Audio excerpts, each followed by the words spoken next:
Bismillahirrahmanirrahim. Assalamualaikum warahmatullahi taala wabarakatuh. Baik anak-anak, sebelum kita memulai pelajaran pada pagi ini, marilah kita bersama-sama melafazkan basmalah. Bismillahirrahmanirrahim.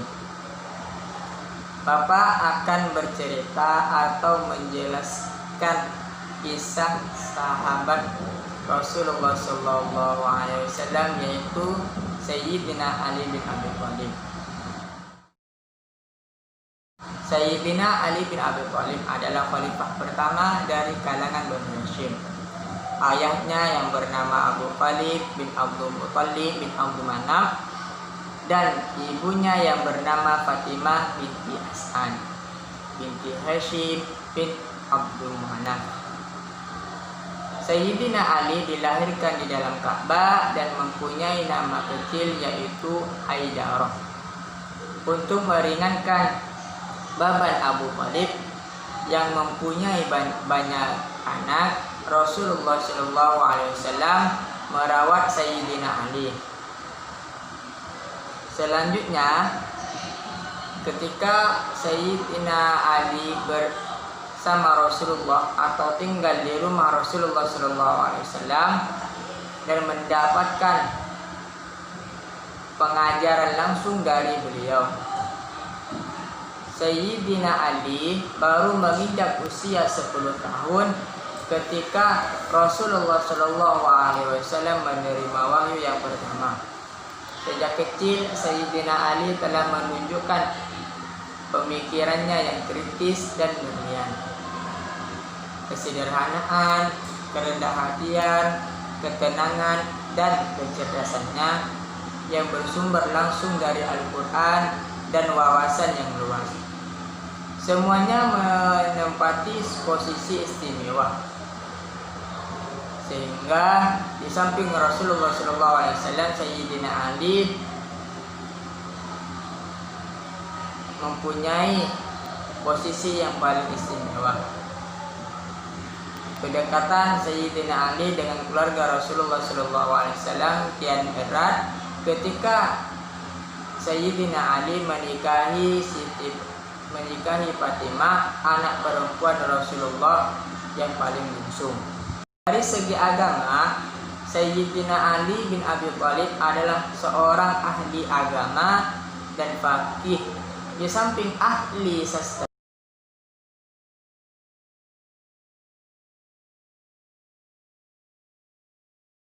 di waktu sahihnya Utsman bin Affan membuat kursi kehalifaan kosong selama 2 atau 3 hari. Banyak orang, khususnya para pemberontak, mendesak Sayyidina Ali untuk menggantikan posisi Sayyidina Utsman. Para sahabat Rasulullah SAW juga memintanya, dan dengan terpaksa Sayyidina Ali menerima jabatan sebagai khalifah keempat. Mungkin karena suasana peralihan kehalifaan ini penuh dengan kekacauan, para pemberontak yang menyebabkan sahihnya Utsman masih bercokol dan membuat onar. Sementara ada banyak orang yang membuat ketegakan hukum bagi pembunuh Utsman. Situasi saat itu membuat Sayyidina Ali sulit untuk memulai penataan pemerintahan baru yang bermasa depan cerah. Usahanya membuat penyegaran dalam pemerintahannya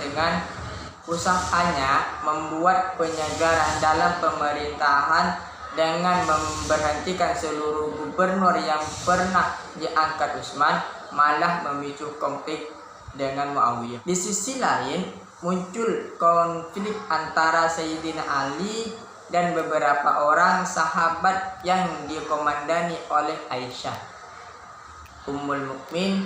Puncak konflik ini menyebabkan atau meletuskan Perang Jamal atau disebut dengan Perang Unta. Kenapa dinamakan perang demikian?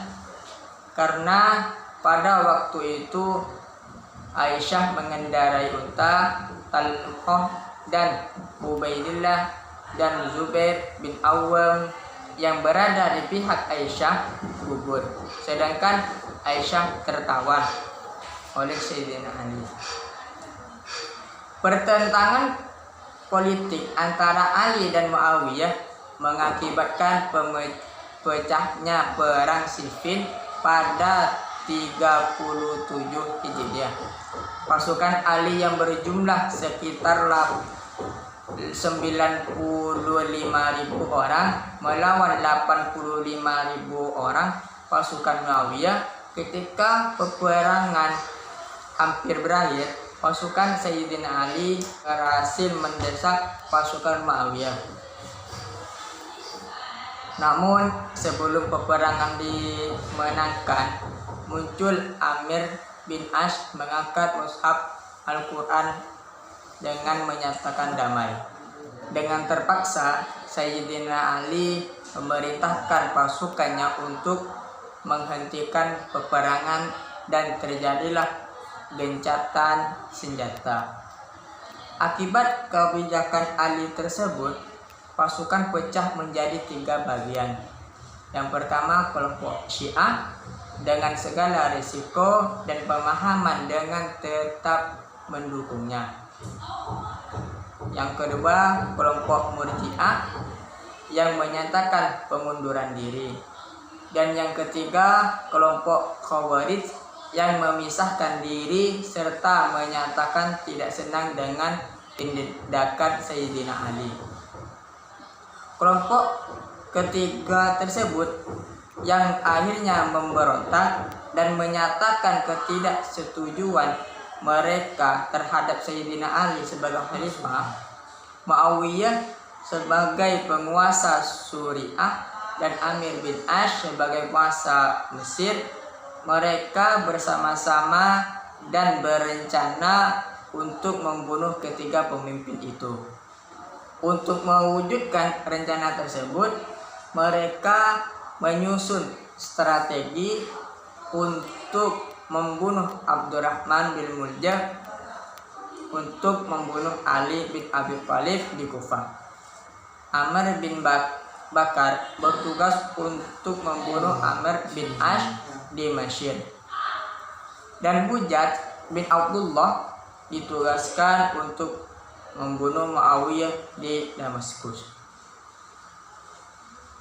Hujjaj tidak berhasil membunuh Muawiyah lantaran dijaga ketat oleh pengawal, sedangkan Amir bin Bakar tanpa sengaja membunuh Kharijah bin Habibat yang dikiranya Amir bin Ash. Saat itu Amir bin Ash sedang sakit, sehingga yang menggantikannya sebagai imam sholat adalah Kharijah. Sebab akibat perbuatannya, Kharijah pun terbunuh pula. Sedangkan Abdurrahman bin Muljam berhasil membunuh Ali yang saat itu tengah menuju masjid. Khalifah Sayyidina Ali wafat pada tanggal 19 Ramadan 40 Hijriah dalam usia 63 tahun. Syahidnya Sayyidina Ali bin Abi Thalib menandai dengan berakhirnya era Khulafaur Rasyidin. Nah, jadi cerita di atas menceritakan Khalifah Sayyidina Ali bin Abi Thalib. Semoga anak-anak yang mendengarkan cerita barusan tersebut dapat mengambil hikmah positif, dan juga untuk anak-anak semuanya lebih bersemangat untuk belajar dan lebih memahami kisah-kisah sahabat Rasulullah SAW. Mungkin hanya itu yang bisa Bapak ceritakan sedikit dari pengalaman Bapak. Kurang lebihnya Bapak mohon maaf. Wabillahi taufiq wal hidayah. Assalamualaikum warahmatullahi taala wabarakatuh.